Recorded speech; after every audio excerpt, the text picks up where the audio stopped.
My dear compatriots, the Cameroonian region attached to one another, the department and the district are the mark of the unity we celebrate today. Mes chers concitoyens, les régions camerounaises accolées les unes aux autres, les départements et les arrondissements sont la marque de l'unité que nous célébrons aujourd'hui. Nous devons prendre conscience que nous partageons ici, dans cette portion de la terre dont nous sommes citoyens, une communauté de destin. La fragilité d'une de nos régions affecte l'ensemble du territoire national.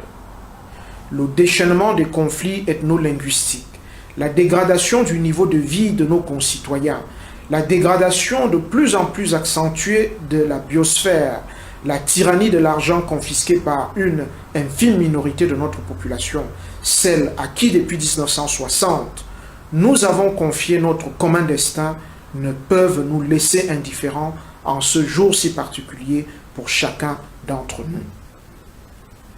Nos grands-parents qui se sont battus pour le départ de ceux qui hier nous ont colonisés, nos parents qui se sont battus corps et âme avec foi pour bâtir ce pays dès l'indépendance acquise, voient désormais fondre sur eux l'hydre de l'éclatement de la République si fièrement fondée par les Allemands dès 1884 à cause de l'égoïsme de quelques-uns et de l'incapacité des serviteurs de la République à la voir dans sa globalité et dans la richesse de sa diversité.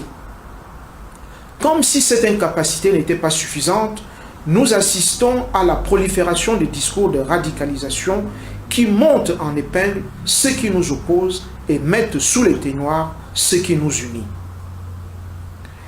In 1932, far from here, a man, Paul Valéry, said lucidly, "Never has humanity brought so much power to so much disarray. So many cares and so many toys, so much knowledge and uncertainty, anxiety and fertility are shared today. As is true today for our state, for our nation state, I want to talk about our living together." Demandons-nous, chers concitoyens, avec Konrad Lorenz, ce qui porte le plus gravement atteinte à l'âme humaine des hommes d'aujourd'hui, leur passion aveuglante de l'argent ou leur hâte fébrile. L'on nous a sans cesse demandé de serrer la ceinture au point de nous étrangler les reins. Ceux qui nous gouvernent depuis longtemps ont oublié que nous sommes interdépendants, que nous devons partager les succès et les échecs, que nous sommes une communauté de destin et que c'est elle qui fonde notre terre-patrie. Avec ses parties singulières, ses pentes abruptes, comme avec ses enclavements. Depuis 35 ans, très souvent, avec notre complicité passive, nous avons laissé prospérer dans notre pays des pouvoirs manipulateurs et destructeurs, érodant chaque jour un peu plus les fondements de notre unité nationale. Yes, dear fellow citizens, our common will to be and to remain Cameroonians from the castle of Lake Chad to the dorsal hump of Limbe Trough, the mountain of red ears from the west to the forest belts of the east, from our cities to our countryside. Yes, this common desire to remain Cameroonians, whatever happens, is not negotiable, and our duty today is not to jeopardize our unity. Every time we compromise with the enemies of the Republic, with the enemies of unity, the supreme good without which a nation cannot subsist, will self-destruct. La vie n'est pas dans l'oisiveté et les débats stériles des réseaux sociaux, mais dans le travail. Trouver du travail reste assez difficile, certes, mais ne pas en chercher ne nous aide pas. Voilà pourquoi nous sommes sans cesse à vos côtés, avec des propositions. Voilà pourquoi nous fixons le cap et nous appelons sans cesse à le regarder, à le poursuivre ensemble. Le monde qui vient sera à l'image de ce que nous faisons aujourd'hui. Ainsi, chaque jour, nous sommes dans la réforme, dans les entreprises et les administrations, dans une authentique rationalité humaine qui restaure la communication entre les secteurs compartimentés et autorise à la fois les initiatives créatrices et une participation de tous à l'ensemble du résultat. Oui, je suis pour un État présent partout. Je suis pour un État créateur d'emplois, qui encadre les plus faibles d'entre nous et qui soutient nos créateurs d'emplois. C'est important de nous faire, c'est important de vous faire ces propositions en ce moment précis de notre histoire. À un an des échéances électorales où l'État-nation nous donne rendez-vous, d'abord avec nous-mêmes, mais aussi avec notre histoire, dans notre singularité, pour construire un destin commun. Il n'y a pas de destin commun, vous l'aurez bien compris, sans cet engagement personnel, individuel des uns et des autres, notamment en nous inscrivant sur les listes électorales et en accomplissant notre devoir citoyen. Chers concitoyens, nous proposons une semaine de 40 heures effective au travail. Nous souhaitons 3 fonctions publiques distinctes. Une fonction publique territoriale qui rendra effective la décentralisation, une fonction publique nationale et enfin une fonction publique hospitalière. Nous voulons réformer la Caisse nationale de prévoyance sociale et modifier le régime de retraite.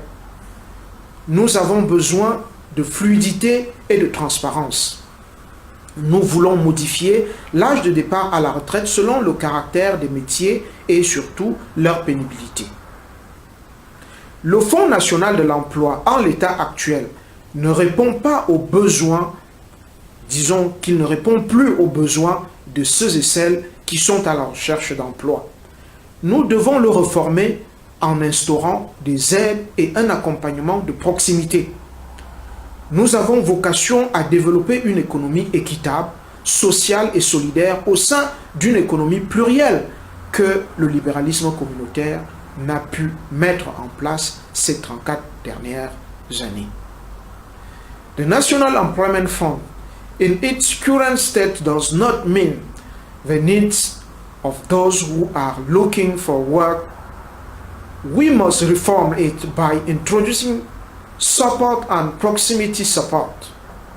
We are destined to develop a fair, social and solidarity economy in a pluralist economy that the liberal community has not been able to implement over the last 34 years.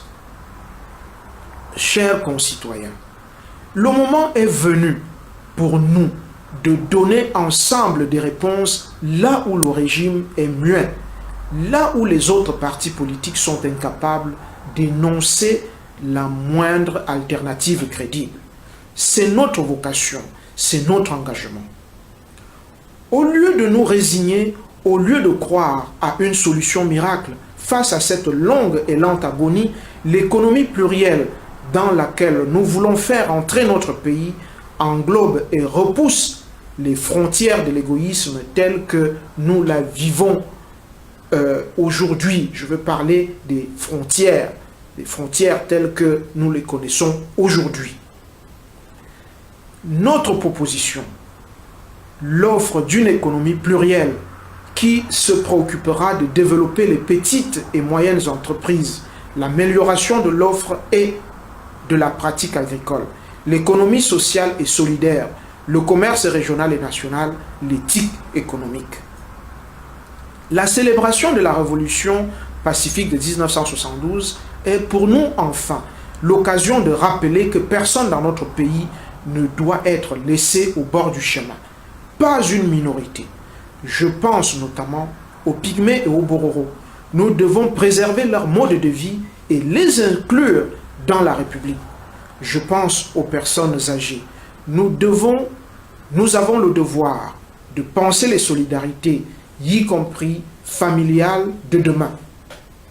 Voilà le chemin, voici la route.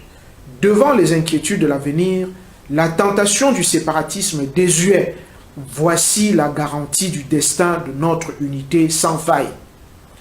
Nous rassembler, par-dessus nos cultures régionales et ethniques, par-dessus les manipulations des politiciens en panne de proposition. Je veux m'adresser à tous les Camerounais.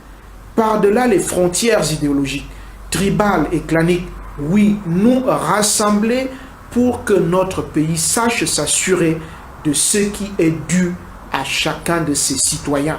C'est à nous de le faire, nous seuls. Camerounais pouvons le faire afin que vive la paix qui garantit le travail dans une patrie rassemblée.